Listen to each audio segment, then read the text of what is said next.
Hi everyone, welcome back to a channel useful tips and tricks for home. और आज के इस video में मैं आपके लिए लेके आई हूँ बहुत ही कमाल के home and kitchen related tips and hacks जो आपके लिए ज़रूर यूज़फुल होंगे और जिससे आपका काफ़ी टाइम बच जाएगा, पैसे की भी बचत होगी। तो चलिए आज के इस नए वीडियो को शुरू करते हैं। काफ़ी लोगों को पसीने की बहुत ही प्रॉब्लम होती है, जिससे अगर वो सॉक्स पहने या फिर शूज़ क्यों ना पहने, कुछ ही देर में इनके पैरों पर पसीना आ जाता है, जिससे एक बैड स्मेल पैरों पर आ जाती है। तो ये जो बैड स्मेल है ये नहीं आए, इसके लिए सॉक्स या फिर शूज़ पहनने से पहले उनको करना है ये बहुत ही इम्पॉर्टेंट काम। जो टैल्कम पाउडर होती है जो डेली हम फेस पर लगाते हैं, वही टैल्कम पाउडर हमें लेनी है और सॉक्स पहनने से पहले हमारे पैरों पर कुछ इस तरीके से हमें डालनी है। इस पाउडर को आप अच्छी तरीके से पैरों पर फैलाएं और अब इसके बाद आप सॉक्स पहन। टैल्कम पाउडर लगाने के बाद अगर आपके पैरों में पसीना भी आ गया तो ये टैल्कम पाउडर इसे सोख कर लेगी। इसी के साथ साथ टैल्कम पाउडर की अपनी एक बहुत ही बढ़िया खुशबू होती है जो सॉक्स या फिर शूज़ की जो बैड स्मेल होती है इसे दूर करने में मदद करेगी। साड़ी पहनना हम सबको अच्छा लगता है, लेकिन जब हम साड़ी को पहनते हैं तो कई बार होता है कि साड़ी की जो बॉर्डर होती है ये बार बार फोल्ड हो जाती है और इससे अंदर का जो भी पेटीकोट है ये दिखाई देता है। कई बार जो कड़क साड़ियाँ होती है, ज़्यादा हेवी बॉर्डर वाली साड़ी होती है, पहनने के बाद बार बार फोल्ड हो जाती है जो बिल्कुल भी अच्छी नहीं दिखती। तो इन सभी सिचुएशन को अवॉइड करने के लिए जब भी आप साड़ी को पहने तो पहनने के बाद जो पेटीकोट है और जो साड़ी की बॉर्डर है उसके अंदर आप लगाए छोटे से इस तरीके के डबल साइडेड टेप, जो पेटीकोट और इस साड़ी के बॉर्डर को अच्छी तरीके से अटैच कर देंगे, जिससे ये पेटीकोट भी अंदर से बिल्कुल दिखाई नहीं देगा और साड़ी की बॉर्डर जो काफ़ी हेवी होती है, बार बार फोल्ड हो जाती है, वो भी चिपकाने से फोल्ड भी नहीं होती। आप चाहे तो किसी की मदद लेके इसे लगा सकते हो। ये बहुत ही कमाल की टिप है, आप इसे एक बार ट्राई करके ज़रूर देखिए। साड़ी की सारी प्रॉब्लम्स ये एक डबल साइडेड टेप दूर कर देगा। हमारी नेक्स्ट टिप है इस ब्लाउज को लेकर। कई बार ऐसा होता है कि काफ़ी हेवी ऐसे हमारे ब्लाउज होते हैं जो सिर्फ ओकेजनली ही बाहर आते हैं, रखे रखे ही ये ब्लाउज ख़राब हो जाते हैं और ये ख़राब वहीं पर होते हैं जहाँ पर हुक लगा होता है। रखे रखे ही इस हुक पर जंग पकड़ने लगता है और जंग के निशान हमारे सारे ब्लाउज पर लग जाते हैं। इससे हमारे बहुत ही बढ़िया बढ़िया ब्लाउज भी खराब हो जाते हैं।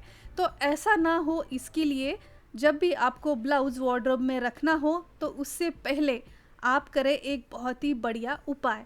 इस ब्लाउज के कलर की मैचिंग नेल पेंट अगर आपके पास हो तो आपको उसे लेना है और जहाँ पर भी इसके हुक लगे हो वहाँ पर आप इस नेल पेंट को लगाएं। अगर उस कलर की नेल पेंट नहीं है तो एक ट्रांसपेरेंट नेल पेंट आप घर में ज़रूर रखें जो सारे ब्लाउज पर काम करेगी। तो जहाँ पर भी हुक लगे हुए हैं वहाँ पर आप इस मैचिंग कलर की या फिर जो ट्रांसपेरेंट नेल पेंट है उसे आप इस हुक पर लगा दें। अच्छी तरीके से सूखने दें। सूखने के बाद अब आप फोल्ड करके आप इस ब्लाउज़ को रखें तो आप देखेंगे सालों बाद भी अगर आप इस ब्लाउज़ को निकालोगे तो ये बिल्कुल भी जंग नहीं पकड़ेगा। एक नेल पेंट का अच्छा सा कवर इसके ऊपर तैयार हो जाएगा। हमारी नेक्स्ट टिप है इस तरीके के फैंसी बैंगल्स या फिर कई सारे ज्वेलरीज को लेकर। कई बार आपने देखा होगा कि जब हम फैंसी इयररिंग्स या फिर बैंगल्स वगैरह पहनते हैं तो बार बार पहनते वक्त या फिर रखे रखे ही इन फैंसी ज्वेलरी के ऊपर जो भी पॉलिश वगैरह होता है, मोतियाँ वगैरह लगी होती है, ये बार बार पहनने से निकल आती है। कई बार इसके ऊपर जो शाइन होती है वो भी कम हो जाती है, पॉलिश निकल आती है और इससे हमारे काफ़ी अच्छे अच्छे फैंसी ज्वेलरीज ख़राब हो जाती है। तो ख़राब होने के बाद हम इसे फेंक देते हैं, लेकिन ये फैंसी ज्वेलरी काफ़ी दिनों तक ऐसे ही शाइनी और बरकरार रहे, इसके लिए आप ले लें ट्रांसपेरेंट नेल पेंट और सबसे पहले इस ट्रांसपेरेंट नेल पेंट की एक अच्छी सी लेयर इस ज्वेलरीज पर आप कुछ इस तरीके से लगा दें। ट्रांसपेरेंट नेल पेंट जो खुद में उसकी एक बहुत ही बढ़िया शाइन होती है, तो ट्रांसपेरेंट नेल पेंट लगाने के बाद आप देखोगे ज्वेलरी के ऊपर भी बहुत ही बढ़िया शाइन आ जाएगी। इसके ऊपर जो भी डायमंड मोती वगैरह लगे होते हैं, कुंदन वगैरह लगे होते हैं, तो ये भी नेल पेंट लगाने से सिक्योर हो जाते हैं। तो नेल पेंट की ये ट्रिक आपको कैसी लगी कमेंट कर ज़रूर बताएं। कई बार क्या होता है कि हमारे हाथों पर लगी हुई पुरानी नेल पेंट हमें निकालनी होती है, नई हाथों पर लगानी होती है। और जब हम नेल पेंट रिमूव करने जाते हैं तब हमें याद में आता है कि नेल पेंट रिमूवर ख़त्म हो गया है या फिर घर में नहीं है। तब आप क्या करें? तो ये पहले वाली जो नेल पेंट है उसे रिमूव करने के लिए आप करें एक बहुत ही बढ़िया ट्रिक। घर में दूसरे कलर की कोई नेल पेंट तो होगी ही, तो इसी पुराने नेल पेंट के ऊपर आप कोई दूसरे कलर की नेल पेंट लगाएं और लगाते ही तुरंत कॉटन की हेल्प से आप इसे क्लीन कर दें। तो आप देखेंगे सिर्फ दूसरे नेल पेंट के इस्तेमाल से भी ये पुरानी नेल पेंट बहुत ही बढ़िया निकल आती है। तो अगर आपके पास नेल पेंट रिमूवर नहीं है तो ये ट्रिक आप एक बार ट्राई करके ज़रूर देखें। हमारी नेक्स्ट टिप है रोटी पराठों को लेकर। कई बार क्या होता है कि कई ऐसे बच्चे होते हैं जो घर से दूर होते हैं, हॉस्टल में वगैरह रहते हैं, या फिर बैचलर्स में कई सारे लोग होते हैं जिनके पास खाना गर्म करने के लिए माइक्रोवेव या फिर गैस वगैरह नहीं होता। और ऐसे लोग जब भी खाना बाहर से ऑर्डर करते हैं और उस खाने को या फिर रोटियां खाने में उनको काफ़ी देर होती है, ये रोटियां ठंडी हो जाती है। स्पेशली विंटर के इस सीज़न में ठंडी रोटी खाना किसी को भी पसंद नहीं होता। तब ऐसे लोग क्या करें जिनके पास माइक्रोवेव नहीं है, गैस नहीं है, तो रोटियां गरम कैसे करें? तो इसके लिए वो इस्तेमाल कर सकते हैं इस्त्री। जी हाँ, आयरन का इस्तेमाल करेंगे। इस्त्री सबसे पहले हम अच्छी तरीके से गरम करेंगे और अब इस गरम इस्त्री को हम इस रोटी के ऊपर इस तरीके से घुमाएंगे।